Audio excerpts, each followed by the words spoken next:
26 сентябрдан Зей агросәнәгать паркында традицион көзге ярминкәләргә старт бирелә.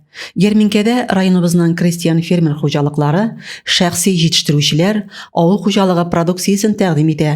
Шулай итеп, аларда шәһәр халкы ит, казылык, сөт продукциясе, май, йомырка, бал, шикәр комы, ярмалар, яшелчә, җиләк-җимеш һәм башка фермерлык продукциясе сатып ала алачак.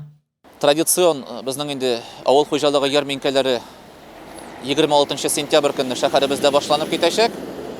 Аны инде безнең шәһәрдәшләребез көтеп ала. Бүгенге көндә әзерлек эшләре алып барыла. Үткәрелү урынына килгәндә Мәдәният сарае каршындагы мәйданда төзекләндерү эшләре алып барылу сәбәпле без инде үзебезнең агропромпарк территориясендә башлап җибәрәчәкбез әлеге ярминкәләрне. Бүгенге көндә фермерлар, крестьян фермер хуҗалыклары, шәхси эшмәкәрләр әлеге ярминкәгә инде әзерлек эшләрен алып баралар. Җитәрлек күләмдә яшелчә тәкъдим ителәчәк, җитәрлек күләмдә ит продукциясе, ит, сөт продукциясе һәм инде кешегә кирәкле башка төр продукциялар да тәкъдим ителәчәк. Шунысы игътибарга лаек, биредә продукцияләр сыйфатлы һәм кибеттәгедән эшсез булачак. Бәяләрне безнең инде авыл хуҗалыгы һәм азык-төлек министрлыгы махсус районнарга җибәрә. Шуның нигезендә без инде бәяләрне куячакбыз. Әйтергә кирәк, иң мөһиме сыйфатлы продукция тәкъдим ителә. Шуңа күрә безнең инде күрше-тирә районнардан килергә теләк белдерүчеләр дә бар.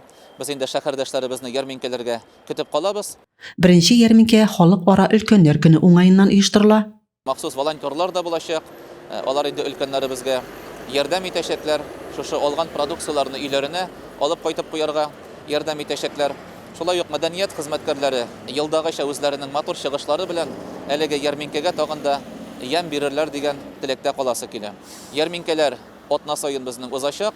Шулай ук инде авыл җирлекләре дә үзләренең территорияларында җитештерелгән продукцияларны шәһәрдәшләребезгә тәкъдим итәчәкләр.